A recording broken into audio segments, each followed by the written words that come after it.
In my youth, sleep came like an old friend, quiet, gentle, and always leaving you feeling refreshed. But then, at a certain age, you suddenly realize that friend isn't quite the easy friend it once was. After 70, I finally understood something not easy to accept. That sleep ages too, and it grows old right along with us. I used to believe that sleeping was the simplest thing in the world. Just lie down when you're tired and you would drift off. But when I started tossing and turning each night, waking at 2 a.m. for no reason, and struggling until morning, I realized it wasn't that I had too much on my mind, but that my body itself had changed. And what startled me most of all, no one ever warned me about this. Not a single book, not a single person ever said, after age 70, sleep becomes a real challenge. If you're watching this video, you've probably felt that same way. What you thought was just one bad night repeats until you feel like you're living in a dizzying cycle, exhausted by day, but restless by night. I'm here to tell you you're not alone.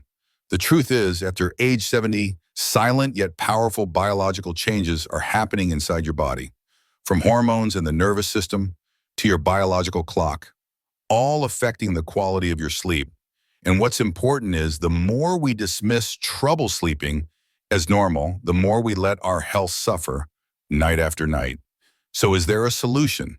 The good news is yes. But before we talk about how to improve, let's look straight at the 5 hard truths I've learned since turning 70. They might be startling, but they're also the key to reclaiming that deep, restful sleep and waking up with the peace of mind you deserve. If you're looking for honest answers, no fluff, just the real story from someone who's been there, then stick with me to the end of this video. I have a feeling you'll see a bit of yourself in what I'm about to share. All right, let's dive in. The first truth: sleep isn't as deep as it used to be. I still remember the feeling in my 60s so clearly. I just had to lie down, close my eyes, and sleep would roll in like a gentle fog.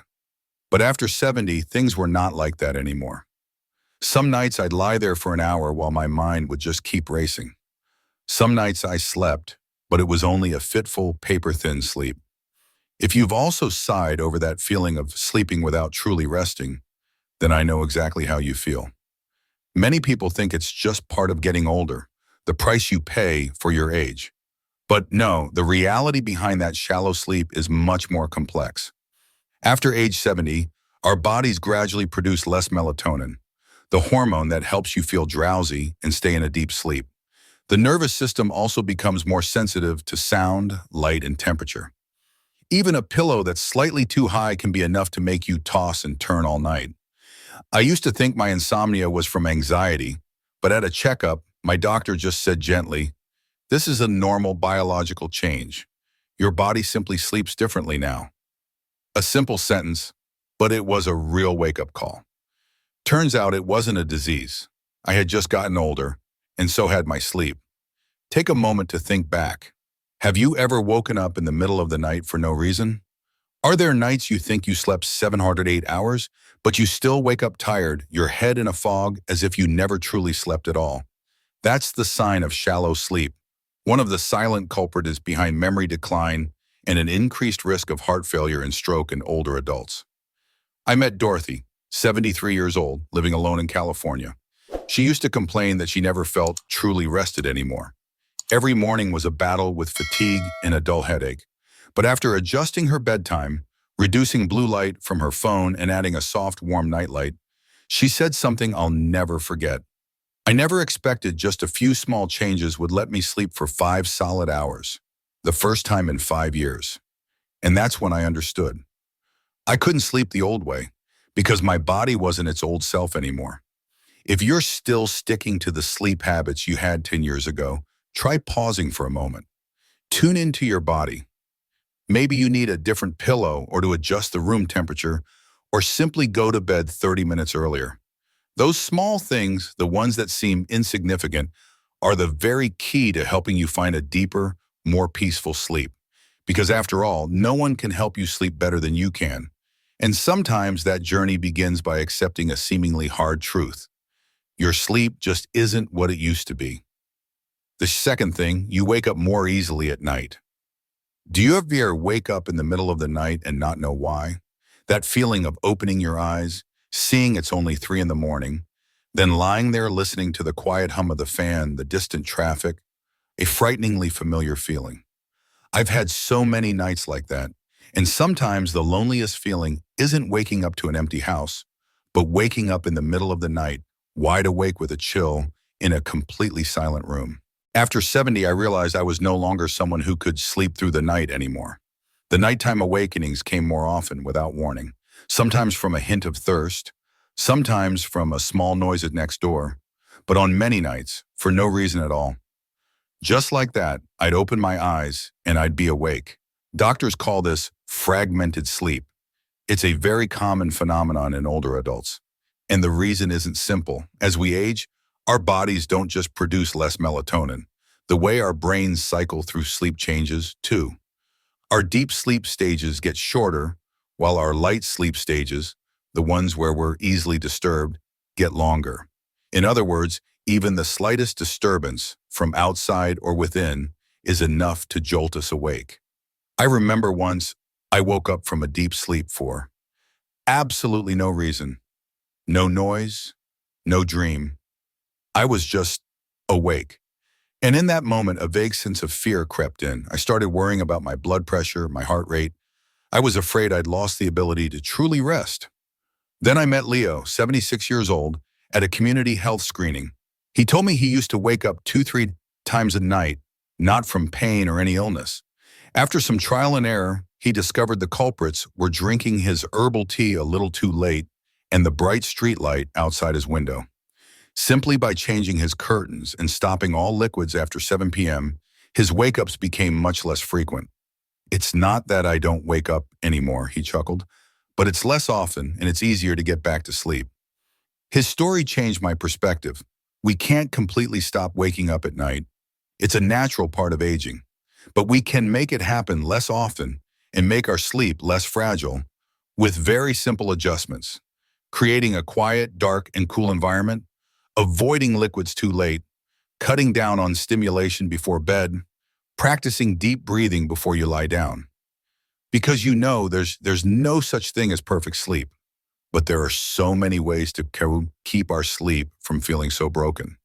And sometimes just getting 4 hours of uninterrupted sleep is a huge gift for a body that's been working nonstop for 70 years. The third thing, it takes longer to fall back asleep. When I was younger, I could wake up at midnight for a glass of water, turn over a few times, and drift back to sleep as if nothing had happened. But after 70, everything changed. The challenge isn't just waking up in the middle of the night. It's the long, long time it takes to get back to that peaceful state. Sometimes I'd lie there for an hour or two, still staring at the ceiling. That feeling, honestly lying there, limbs restless, while your mind starts racing with all sorts of thoughts, is one of the quietest, most frustrating feelings I've ever known.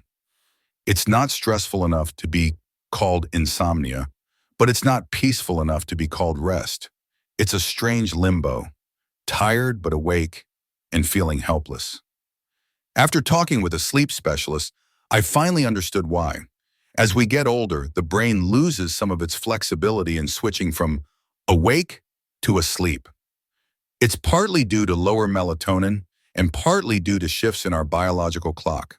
Our bodies can't just flip the switch like they used to. For older adults, falling back asleep is a journey in itself. I know a woman named Ellen, 78 years old from Oregon. She told me that after waking up at 2 a.m., she often has to go to the living room, sit in the quiet for an hour, sip some warm water, breathe steadily, and only then does she dare go back to bed. She said, I can't just lie there and wait for sleep to come back anymore. Now, I have to gently invite it back. What she said changed my perspective. Maybe sleep at this age isn't something that just happens, but something you have to prepare for and welcome. And every time it's interrupted, you have to create the right conditions for its return, instead of lying there waiting with anxiety and frustration. I tried the small things the doctor suggested, avoiding my phone in the middle of the night, not turning on bright lights, and using a soft nightlight instead. I learned to breathe deeply, counting slowly from 1 to 10. It might still take 20 minutes, but at least I no longer feel so helpless.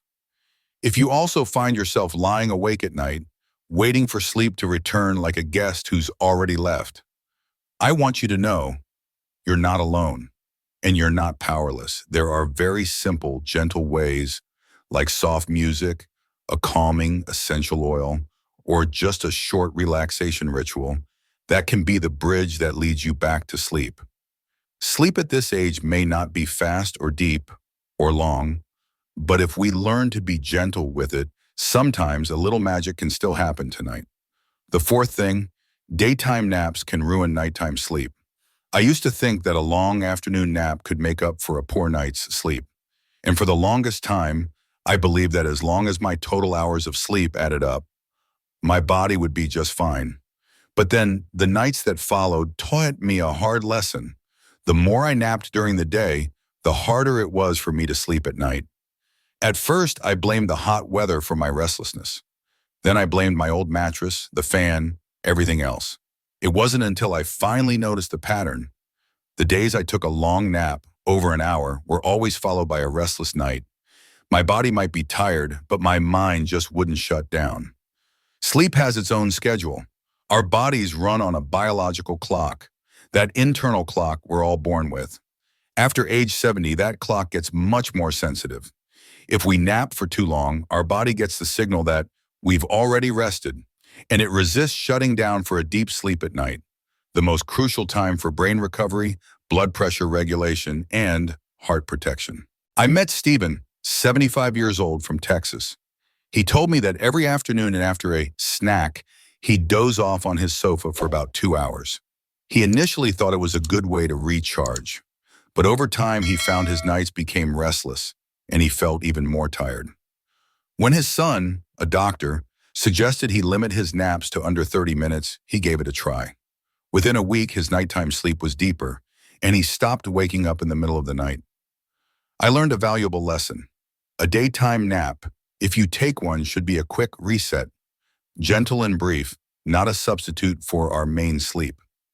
Because nighttime is when the body does its most important repair work. If you have a habit of napping for too long or taking several naps throughout the day, try setting an alarm for 20-30 minutes. Try to get up and walk around a bit if you feel yourself drifting off unintentionally. By managing your daytime rest, you not only improve your nighttime sleep, but you also help your body restore its natural rhythm, one of nature's most precious gifts.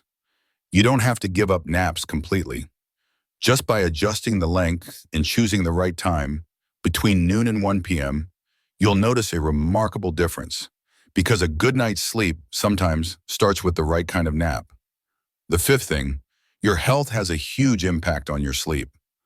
One night I woke up to a heaviness in my chest. It wasn't painful, but something just wasn't right. I lay still, trying to breathe deeply and slowly. Once I calmed down, I understood. It wasn't just restless sleep. It was my body trying to tell me something more. And after a checkup the next day, my doctor confirmed I had signs of high blood pressure at night. That moment made me realize something I'd often overlooked. Sleep and health are not two separate issues. They're connected in ways that are deeper than I ever imagined. When you're young, you can sleep through the night with a minor cold or a headache. But after 70, any small change in your body, from your heart rate, blood pressure, and blood sugar to your digestion, can directly disrupt your sleep. Sleep apnea, joint pain, acid reflux, frequent urination, all of these things can silently chip away at your sleep, piece by piece. I once heard Rosa, an 80-year-old from Arizona, share that she used to get up 3-4 times a night to use the restroom. She thought it was just a normal part of aging, but after some tests, her doctor discovered she had early-stage diabetes. Once she adjusted her diet and started her medication, not only did her sugar levels stabilize, but she also started sleeping for longer stretches through the night. She told me, a good night's sleep doesn't start with a new mattress. It starts with a calm body. Those words are so simple and so true. You can't fix your sleep just by changing your pillow or drinking calming tea. It starts with truly listening to your body, checking your blood pressure regularly, monitoring your heart, tracking your blood sugar, and maintaining a healthy weight. Each of those numbers is a piece of the puzzle that determines whether or not you get a deep, restorative sleep. If you often struggle to sleep or wake up still feeling exhausted, don't just write it off as normal. Get your health checked. Don't be afraid to ask your doctor questions, and don't be afraid to look closely at what your body is telling you.